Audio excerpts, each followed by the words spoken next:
It was a chilly start to day 3 of our trip, which saw us heading to Laguna Chaxa, 63 kilometers south of San Pedro. Ignore the Google drive time, as you have to factor in going much slower on the off-road sections.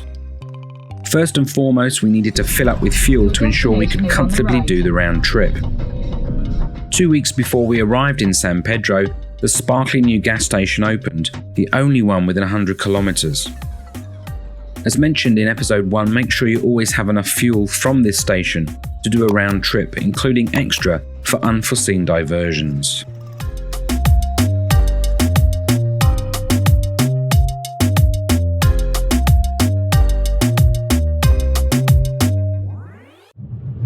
So in this part of the Andes, there's quite a few salt flats, and it's caused by rainwater trickling off down the mountains and then getting kind of blocked, and the sun evaporating it, causing these salt flats. We're off to one called Laguna Chaxa right now. It's about an hour's drive out of San Pedro. It's meant to be really cool because there's flamingos that live there. So we'll go have a look. The most traffic you're likely to encounter is around San Pedro. Out on the road south, it's tarmac for the majority of the way. The town of Toconao will be the only sign of significant civilization during the journey, and we'll visit this later on in the video.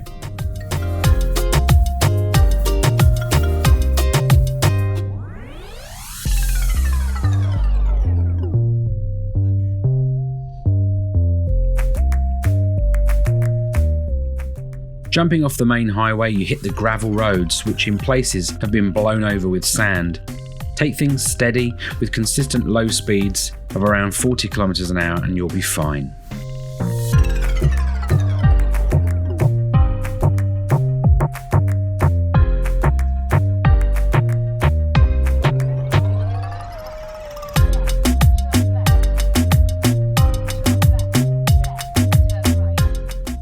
You do need to concentrate, as a few times we came close to being caught out with obstacles in the road, like this mound of dirt just piled up on the roadway. Luckily, they were just in the process of resurfacing this part of the track, and this aided in a smoother run to the reserve.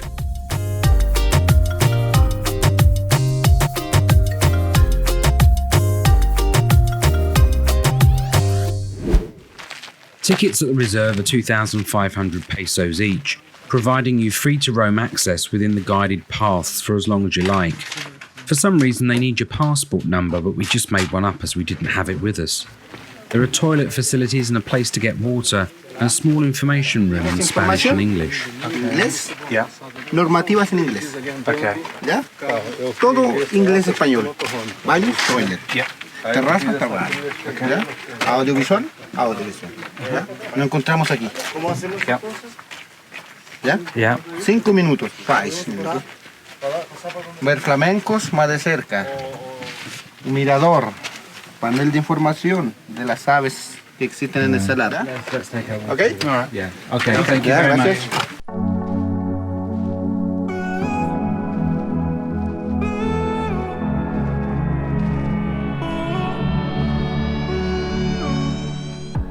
The first thing you notice will be the pungent, stagnant smell, but that will soon be forgotten as your eyes are bombarded with hundreds of different colours, reflections, outstanding views and the wildlife. Sunscreen and a hat is a must here due to the reflective salt rocks. You will burn a lot faster than at the beach. This pool showcases the brine shrimp, a preferred food of the migrating flamingos. At under 1 centimetre in size, they're hard to spot. It's the pigment beta-carotene from the shrimp that gives the flamingo its beautiful pinky red plumage. In front of this observation point is the mighty Lascar volcano. At 5,592 metres, it's an impressive beast. With 30 major eruptions in the last 30 years, it's the most active volcano in North Chile. Either side are the smoothed out walkways, and as far as the eye can see are the spiky salt rocks. It may appear brown and dirty, but just under the crust is pure white salt. It's pretty amazing.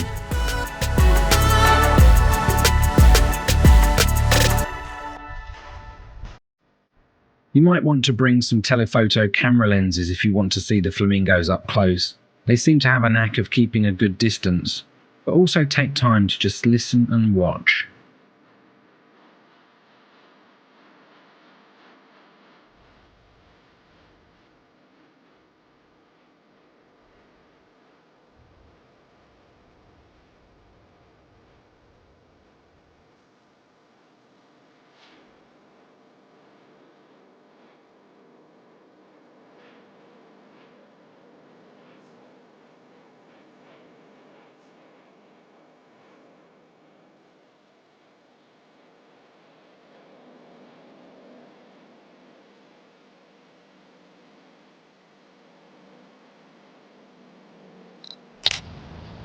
There are 3 different kinds of flamingo living in the reserve, the James, Chilean and the Andean, but I wouldn't be able to tell you which one was which.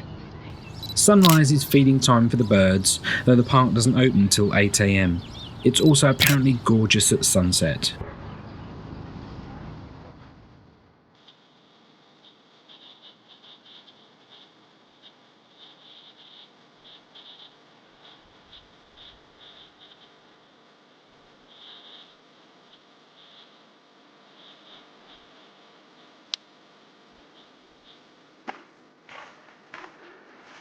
Amazing, isn't it? These ones got frightened off by that seagull thing. What, that white black thing? Yeah.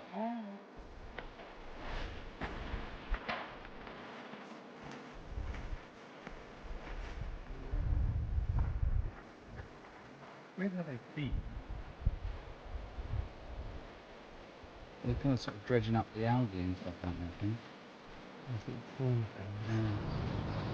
The water is completely still, stagnant and smelly, but it gives that fantastic mirror effect across the lake. We spent a few good hours just taking in everything and watching the colours change as the sun moved over the horizon.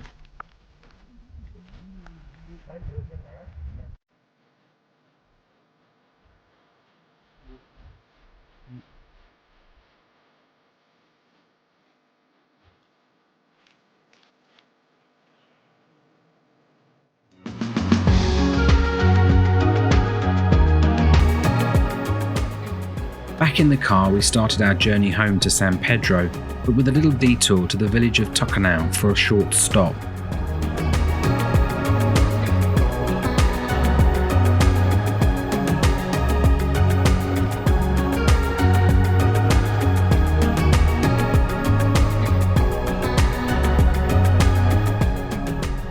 Toconao is a small village 38 kilometers south of San Pedro. We passed it earlier on our way to the flamingos. The local economy survives from the cultivation of all kinds of fruits and local crafts. The underground water is pretty pure here, and they harness it to grow the crops, a process repeated over many centuries.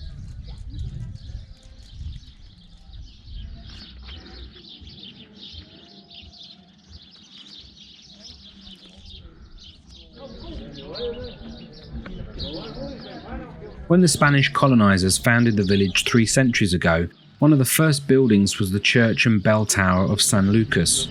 Standing here since 1744, it has been damaged and rebuilt many times due to earthquakes and fires, but it still keeps its cute charm.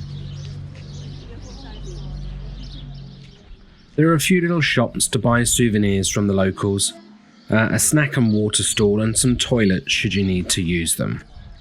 If you wander around the side streets, there are also some little extra surprises.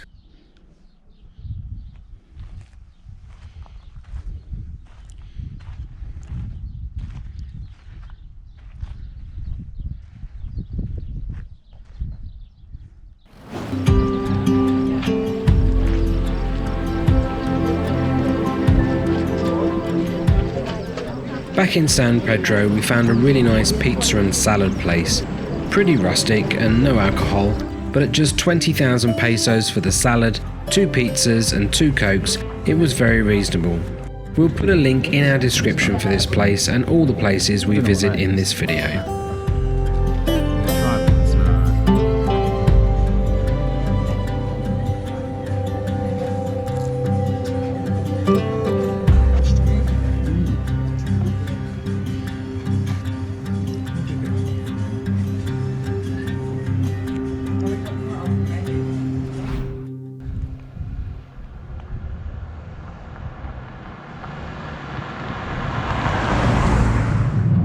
We're off on a bit of a road trip today. We've got a couple of mountain lagoons to see and also a high altitude salt flat. It's about a 2.5 hour drive outside of San Pedro town where we've been hanging out, and it's also a lot higher altitude. We're getting up to about 4,100 meters today, so we'll see how we get on.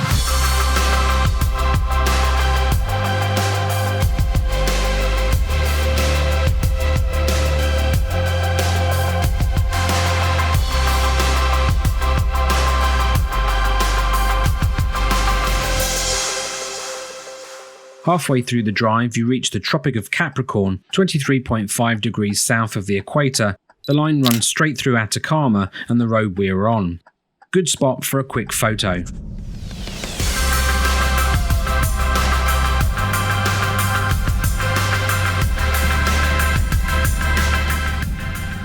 You now start to feel the climb, and as we head up into the mountain regions, the landscape starts to change and the temperature falls as we head for the high altitude salt flats.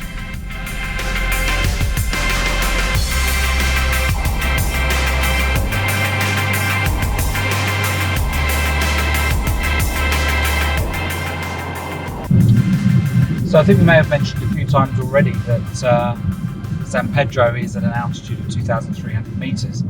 And it's important before you start doing road trips and going sort of further afield outside of the town that you get yourself acclimatized, because some of the areas that we go to are around 4,000, 4,500 meters. And if you don't prepare for that by spending a few days at a lower altitude, then you could suffer from altitude sickness, and it will, really impede your visit and probably make you feel unwell. So there's a few things you need to make sure that you do before you travel up to those sort of heights. Get yourself acclimatized, drink plenty of water, and make sure you take a lot of water with you.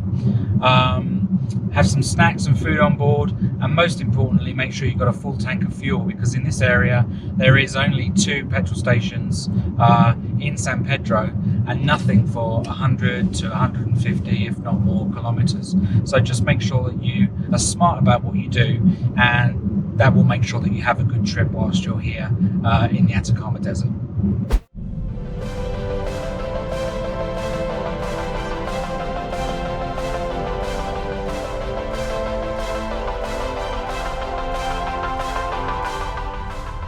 In this area, it's not unusual to see some alpacas, and we were lucky enough to capture some crossing the road.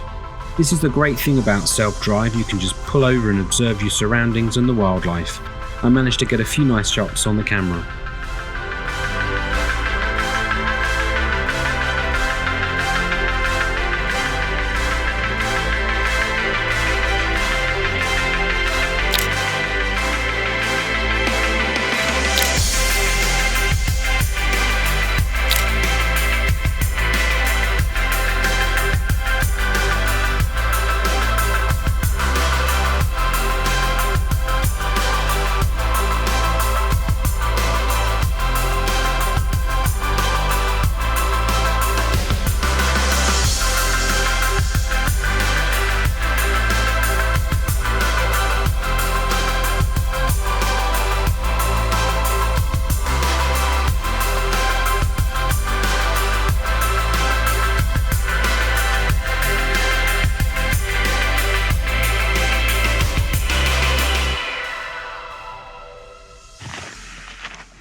So we're now 4,000 meters up.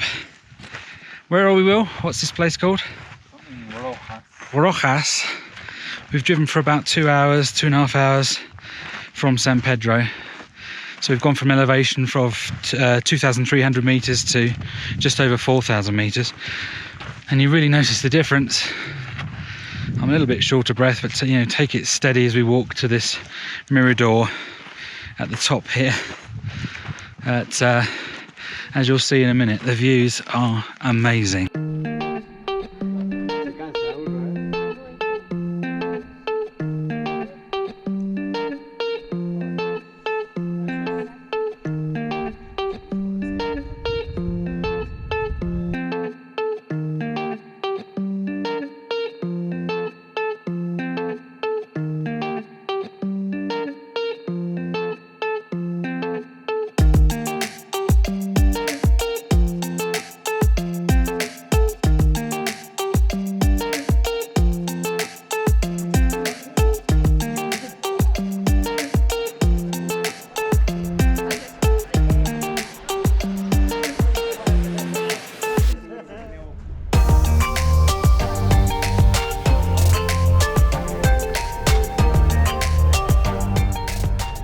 Heading back towards San Pedro, our second stop was at Laguna Miscanti and Miñiques.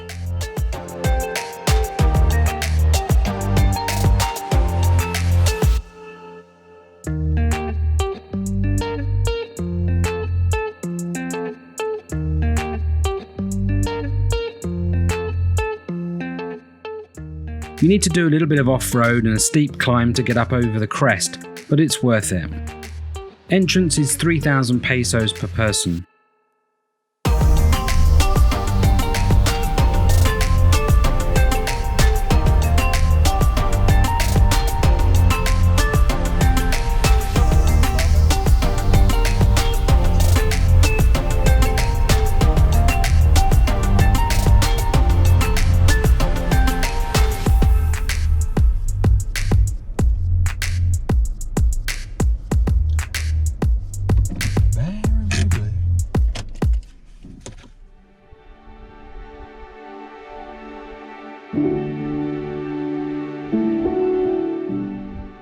The two lagoons here are in the craters of the volcanoes. The water is so blue, but it can be chilly and windy, so make sure you wrap up warm if you do plan to walk around a bit.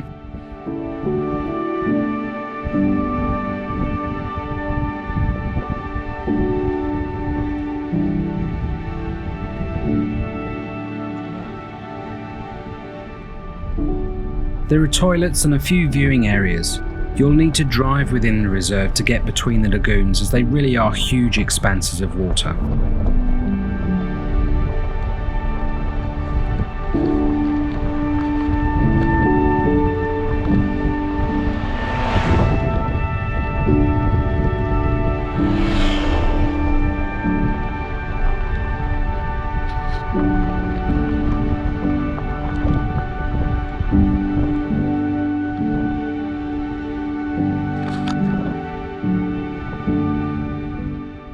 There is one main pathway down to the lake, but they keep you well back from the water's edge. Still, it's a nice 15-minute walk.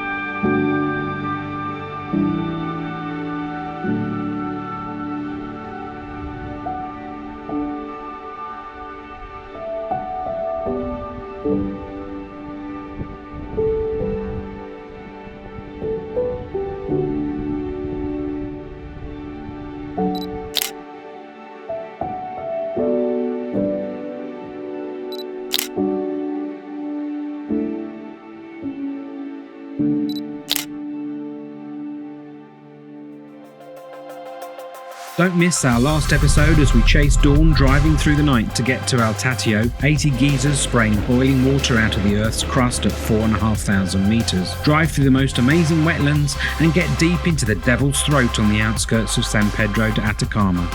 Thanks for watching. Until the next time, happy travels from the Memory Seekers.